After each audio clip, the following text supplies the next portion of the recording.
Corona काल के चलते जहां एक तरफ पूरी दुनिया अस्त व्यस्त हुई, वहीं आम इंसान के जीवन पर भी इसका काफ़ी गहरा असर पड़ा। यही कारण था कि उस वक्त आम जनता अपने अपने घरों में कैद रहने के लिए मजबूर हो गई। 7 सितंबर 2020 को रात के 8:30 बजे काशीपुर शहर में सड़क पर सन्नाटा पसरा था। उस वक्त नाजिया अपने शौहर राशिद के साथ दवा लेने डॉक्टर के पास गई हुई थी। तभी उसके मोबाइल पर उसके अब्बू की कॉल आई। अपने अब्बू की कॉल देखते ही उसके दिल की धड़कनें दुगनी हो गई, क्योंकि उसके अब्बू ने बहुत समय के बाद उसे फ़ोन किया था। अब्बू ने ना जाने किस लिए फ़ोन किया, उसकी समझ में नहीं आ रहा था।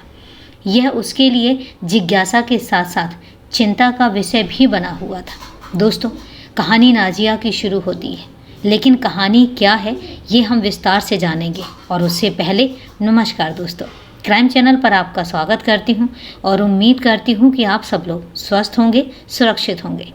दोस्तों, कहानी में आगे बढ़ें उससे पहले अगर अभी तक आपने चैनल को सब्सक्राइब नहीं किया है तो सबसे पहले चैनल को सब्सक्राइब कर लें और बेल आइकन प्रेस करना ना भूलें फर्दर नोटिफिकेशन के लिए। और इसके साथ ही आप कहानी में लास्ट तक बने रहें और कहानी के बारे में आपकी क्या राय है कमेंट करके ज़रूर बताएं, और आपके कमेंट्स का जवाब हम वीडियो के लास्ट में देंगे।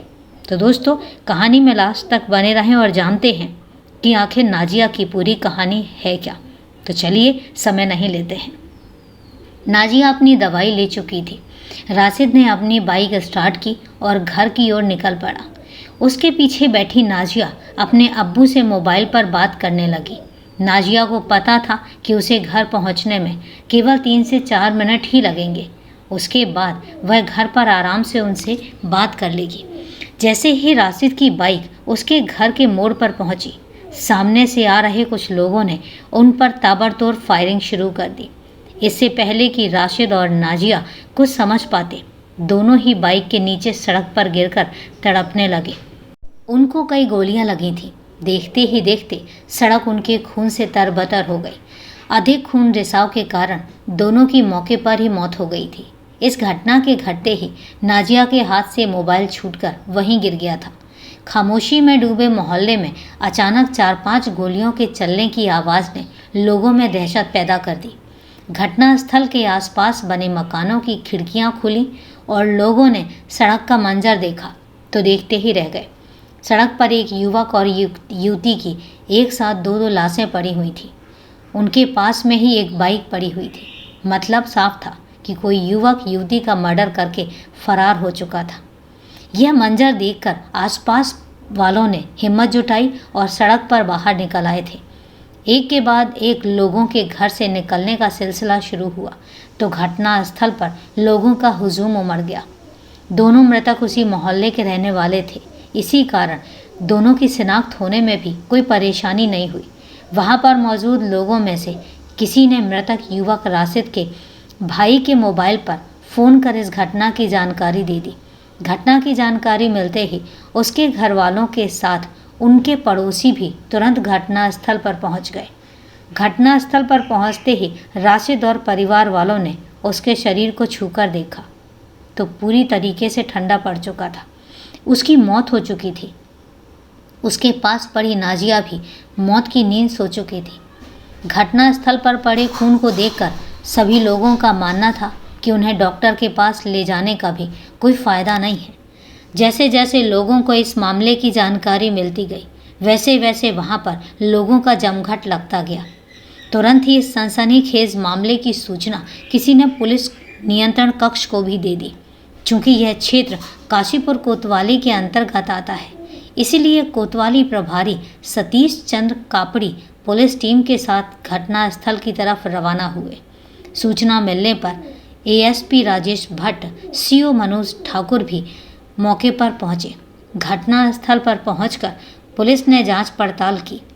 युवक युवती दोनों की लाशें आसपास पड़ी हुई थी। युवक राशिद का चेहरा बुरी तरीके से क्षतग्रस्त हो चुका था। मृतक के चेहरे को देखकर लगता था कि हत्यारों ने उसके सिर से सटाकर गोली चलाई है, जिसके कारण उसके चेहरे की पहचान ही खत्म हो गई थी। इस मामले को लेकर पुलिस ने युवक युवती के परिवार वालों के बारे में जानकारी जुटाई। राशिद के परिवार वालों ने बताया कि दोनों का काफ़ी लंबे समय से प्रेम प्रसंग चल रहा था, जिसके चलते दोनों घर से भाग गए थे। उसी दौरान जून 2020 में दोनों ने प्रेम विवाह कर लिया था। फिर कुछ समय बाद दोनों काशीपुर वापस आ गए थे। तब से पास में ही दोनों किराए पर कमरा लेकर रह रहे थे। नाजिया की तबीयत खराब होने के कारण उस शाम दोनों बाइक से दवाई लेने डॉक्टर के पास गए थे। वहां से वापसी के दौरान किसी ने उनकी गोली मारकर हत्या कर दी। घटनास्थल की जांच पड़ताल के दौरान पुलिस ने मृतक राशिद और उसकी बीवी नाजिया के मोबाइल अपने कब्जे में ले लिए। पुलिस ने दोनों के मोबाइल चेक किए तो पता चला कि घटना के वक्त नाजिया अपने पिता के मोबाइल पर बात कर रही थी। यह बात सामने आते ही पुलिस समझ गई कि उन दोनों की हत्या में जरूर युवती के पिता मुजम्मिल का हाथ हो सकता है। पुलिस ने तुरंत ही युवती के घर पर जाकर उसके बारे में जानकारी ली तो पता चला कि मुजम्मिल घर से फरार है। उसके घर पर ताला लटका हुआ था। उसके अन्य परिवार वाले भी घर से गायब थे। घर के सभी लोगों के अचानक फरार होने से इस हत्याकांड में उसकी संलिप्तता साफ जाहिर हो गई। पुलिस ने युवती के घर वालों को सब जगह खोजा, लेकिन उनका कहीं भी अता पता न लगा सके। यह सब जानकारी जुटाने के बाद पुलिस ने दोनों शव पोस्टमार्टम के लिए मॉर्चरी भेज दिए। इस केस में मृतक राशिद के भाई नईम की तहरीर के आधार पर पुलिस ने 4 आरोपियों मुजम्मिल, उसके बेटे मोहसिन के अलावा अफसर अली, सोहर अली पुत्र निसार अली निवासी अली खां के खिलाफ धारा 302, 342, 504 और 34 के तहत मुकदमा दर्ज कर लिया। इस केस में नामजद मुकदमा दर्ज होते ही इस घटना की जांच एएसपी काशीपुर राजेश भट्ट व सीओ मनोज ठाकुर के नेतृत्व में अलग अलग 3 पुलिस टीमों का गठन किया गया।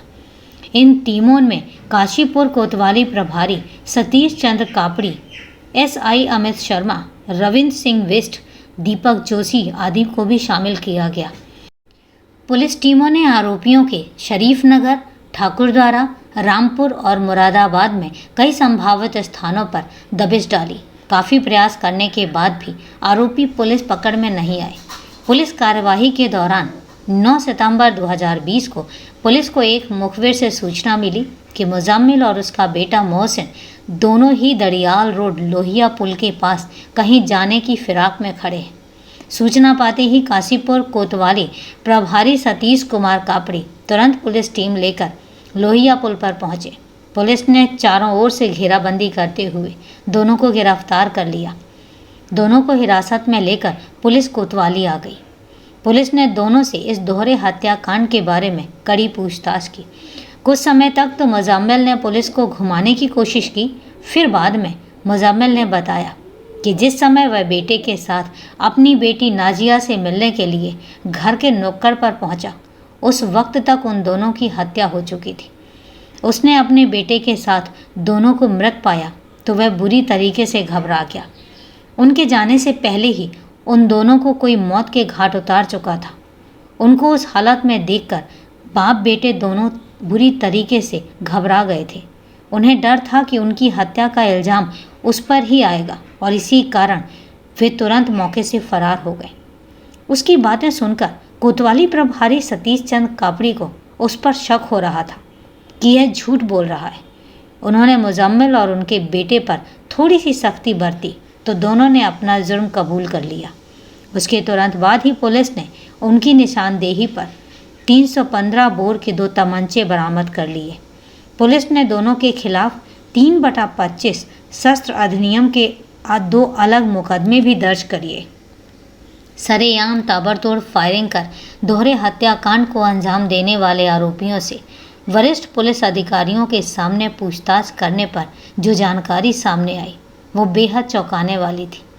कमरुद्दीन का परिवार उत्तराखंड के शहर काशीपुर के मोहल्ला अली खां में रहता था। कमरुद्दीन का बड़ा परिवार था, लेकिन बच्चों के बड़े होते ही वह पैसे कमाने लगे, जिससे उसके परिवार की आर्थिक स्थिति काफ़ी मजबूत हो गई। उसका एक बेटा काम करने दुबई चला गया और दूसरा सऊदी अरब चला गया। उनके और भी लड़के थे जो काशीपुर में ही अपना काम धंधा करते थे। कमरुद्दीन के घर के पास ही मुजम्मिल का मकान भी था। मुजम्मिल की आर्थिक स्थिति पहले से भी मजबूत थी। मुजम्मिल मूलतः शरीफ नगर ठाकुरद्वारा का निवासी था। गांव में उसकी काफ़ी ज़मीन जायदाद थी। अब से लगभग 10 साल पहले मुजम्मिल ने अपने गांव की कुछ जुतासे की ज़मीन बेची और काशीपुर के मोहल्ला अली खां में आकर बस गया। उसकी ससुराल भी यहीं पर ही थी। काशीपुर आने के तुरंत बाद ही उसके यहाँ सब कुछ जुतासे की ज़मीन खरीदी और उस पर खेती का काम शुरू कर दिया। मुजम्मिल के परिवार में उसकी बीवी सहित कुल 8 सदस्य थे। ज़मीन के बाकी बचे पैसों से मुजम्मिल ने एक कैंटर खरीद लिया था। मुजम्मिल के 4 जवान बेटे थे जो काफ़ी समय पहले से ही अपना काम धंधा करने में लगे हुए थे। कैंटर मुजम्मिल स्वयं ही चलाता था, जिससे काफ़ी आमदनी हो जाती थी। 2 बेटियों में वह एक की शादी पहले ही कर चुका था। इसके बाद सबसे छोटी नाजिया बची थी। कमरुद्दीन और मुजम्मिल दोनों ही पड़ोसी थे। इसी नाते दोनों परिवार एक दूसरे के घर भी आते जाते थे। भले ही दोनों अलग अलग जाति से ताल्लुक़ रखते थे, लेकिन दोनों परिवारों में घर जैसे ही ताल्लुकात थे। मुजम्मिल के बेटे राशिद की मोहसिन से अच्छी दोस्ती थी। राशिद और मोहसिन का जब कभी भी कहीं काम होता तो दोनों साथ साथ ही घर से निकलते थे। मोहसिन की एक बहन थी नाजिया। नाजिया देखने भालने में जितनी खूबसूरत थी, उससे कहीं ज़्यादा तेज़ तर्रार भी थी। भले ही नाजिया राशिद के दोस्त की बहन थी, लेकिन उसके दिल को वह भा गई थी। घर आने जाने की कोई पाबंदी भी नहीं थी। इसी आने जाने के दौरान नाजिया ने राशिद की आंखों में अपने लिए प्यार देखा तो वह भी उसकी अदाओं पर मर मिटी। प्यार का शुरूर आंखों के रास्ते उतरा तो दिल में जाकर समा गया। दोनों के बीच मोहब्बत का सफ़र चालू हुआ तो अमर बेल की तरह बढ़ने लगा। देखते देखते उनके प्यार के चर्चे घर की दीवारों को लांघ कर मोहल्ले में छाने लगे। यह बात नाजिया के घर वालों को पता चली तो वे आग बबूला हो उठे। मुजम्मिल ने अपनी बेटी को समझाने की कोशिश की, लेकिन वह राशिद को छोड़ने को तैयार ही नहीं थी।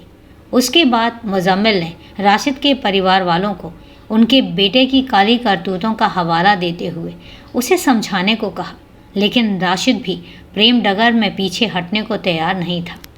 एक पड़ोसी होने के नाते जितना दोनों परिवारों में प्यार था, पल भर में वह नफरत में बदल गया। हालांकि दोनों ही परिवार वालों ने अपने अपने बच्चों को समझाने का अथक प्रयास किया, लेकिन दोनों ही अपनी जिद पर अड़े थे। इस मामले को लेकर दोनों परिवारों के बीच विवाद बढ़ा तो मामला पंचायत तक जा पहुंचा। भरी पंचायत में फैसला हुआ कि राशिद काशीपुर छोड़कर कहीं बाहर जाकर काम देखे। परिवार वालों ने दबाव में राशिद रोजगार की तलाश में सऊदी अरब भेज दिया। राशिद के काशीपुर छोड़कर चले जाने के बाद नाजिया उसकी याद में तड़पने लगी। कुछ ही दिनों में उसने राशिद से सऊदी अरब में भी मोबाइल द्वारा संपर्क बना लिया। फिर दोनों ही मोबाइल पर प्रेम भरी बातें करते हुए साथ साथ जीने मरने की कस्में खाने लगे। पूरी दुनिया में कोरोना का कहर बढ़ा तो राशिद अपने घर लौट आया। इस वक्त घर आना उसकी मजबूरी बन गई थी। अपने घर काशीपुर आते ही उसने शहर में एक टायर शोरूम में नौकरी कर ली। उसी दौरान मोहसिन अपनी पुरानी रंजिश को भूलकर राशिद से मिला। मोहसिन जानता था कि लॉकडाउन खुलते ही राशिद दोबारा सऊदी अरब चला जाएगा। दरअसल राशिद के सऊदी अरब जाने के बाद से मोहसिन ने दिल में भी सऊदी अरब जाने की तमन्ना पैदा कर ली। मोहसिन जानता था कि वह राशिद के संपर्क में रहकर ही सऊदी अरब तक पहुंच सकता है। मोहसिन के संपर्क में आने के बाद राशिद को मनचाही मंजिल और भी आसान लग रही थी। उसी दोस्ती के कारण राशिद का नाजिया के घर आना जाना बढ़ गया।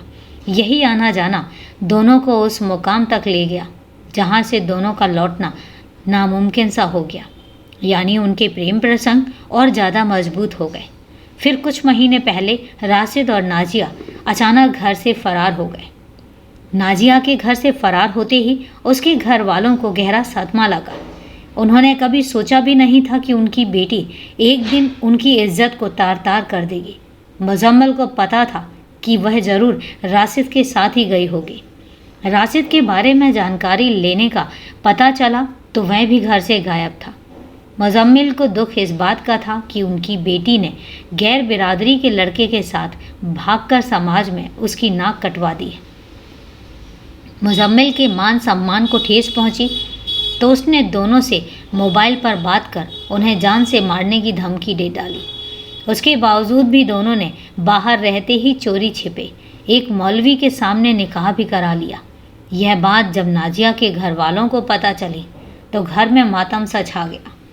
समाज में अपनी इज्जत को देख नाजिया के अब्बू मुजम्मिल ने इस राज को राज ही बने रहने दिया।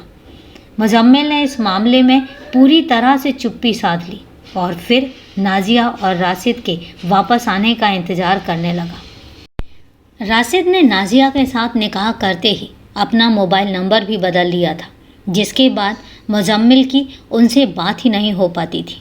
मुजम्मिल पेशे से ड्राइवर होने के नाते काफ़ी तेज़ तर्रार था। वह किसी तरह से राशिद का नया मोबाइल नंबर हासिल करना चाहता था। वह जानता था कि राशिद के घर वालों से ही उसका नंबर मिल सकता है। उसने किसी तरह उसकी अम्मी को विश्वास में लेते हुए उसका मोबाइल नंबर हासिल कर लिया। जब मुजम्मिल के सब्र का बांध टूट चुका तो उसने दूसरी चाल चली। मुजम्मिल ने एक दिन अपनी बेटी को फ़ोन कर कहा, नाजिया बेटी, तुमने जो भी किया ठीक ही किया। बेटा, बहुत दिन हो गए हैं, तुम्हारे बिना हमसे रहा नहीं जाता। हमें अब तुमसे कोई गिला शिकवा नहीं है। तुम दोनों घर वापस आ जाओ। हम चाहते हैं कि तुम दोनों का धूमधाम से निकाह करा दें। मुजम्मिल की बात सुनकर नाजिया को विश्वास तो नहीं हुआ। उसने यह बात पति राशिद को बताई, साथ ही यह भी समझाया कि आप मेरे अब्बू की बातों में मत आना। मैं उनकी नस नस से वाकिफ़ हूँ। वह झूठा प्यार दिखाकर हमें काशीपुर बुलाने के बाद हमारे साथ क्या कर डालें, कुछ भी पता नहीं। इसके बावजूद राशिद मुजम्मिल की बातों में आकर नाजिया को साथ लेकर काशीपुर चला गया। काशीपुर आने के बाद राशिद ने मोती मस्जिद के पास अली खां मोहल्ले में ही एक किराए का कमरा ले लिया और वहीं पर नाजिया के साथ रहने लगा। यह बात मुजम्मिल को भी पता लग गई थी। उसके बाद मुजम्मिल अपने दिल में राशिद और नाजिया के प्रति फैली नफ़रत को ख़त्म करने के लिए एक ठीक समय का इंतज़ार करने लगा। अपनी बेटी और राशिद के प्रति उसके दिल में इस कदर नफ़रत पैदा हुई कि वह किसी भी सूरत में दोनों को मौत के घाट उतारने की योजना बना चुका था। इसी योजना के तहत मुजम्मिल ने उत्तर प्रदेश के एक गांव के 315 बोर के 2 तमंचे और 8 कारतूस खरीदे। उसके बाद मुजम्मिल अपने बेटे मोहसिन को साथ लेकर दोनों का साये की भांति पीछा करने लगा। राशिद और नाजिया कब, कहाँ और क्यों जाते हैं, यह जानना उसकी दिनचर्या में शामिल हो गया। इस घटना से 15 दिन पहले मुजम्मिल को जानकारी मिली थी कि नाजिया राशिद के साथ जसपुर स्थित कालू सिद्ध की मज़ार पर गई हुई है। कालू सिद्ध की मज़ार परतामपुरा के जंगलों में स्थित है, जहाँ पर दूर दूर तक झाड़ झंझाड़ और वन फैला हुआ है। यह जानकारी मिलते ही मुजम्मिल अपने बेटे मोहसिन को साथ लेकर कालू सिद्ध के रास्ते में भी छिपकर बैठ गया।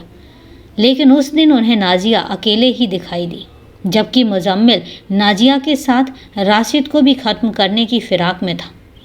लेकिन उस दिन दोनों बाप बेटे गम का घूंट निकलकर अपने घर वापस आ गए और फिर से दोनों के साथ मिलने की ताक में रहने लगे।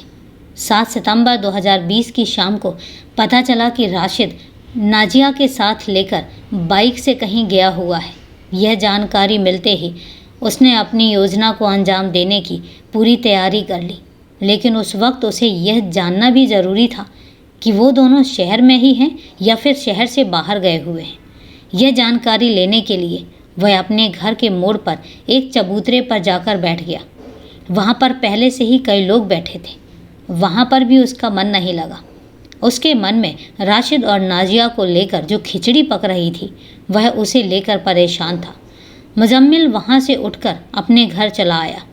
जब राशिद और नाजिया को गए हुए काफ़ी समय बीत गया तो उसके सब्र का बांध टूट गया। उसने उसी समय नाजिया को फ़ोन मिला दिया।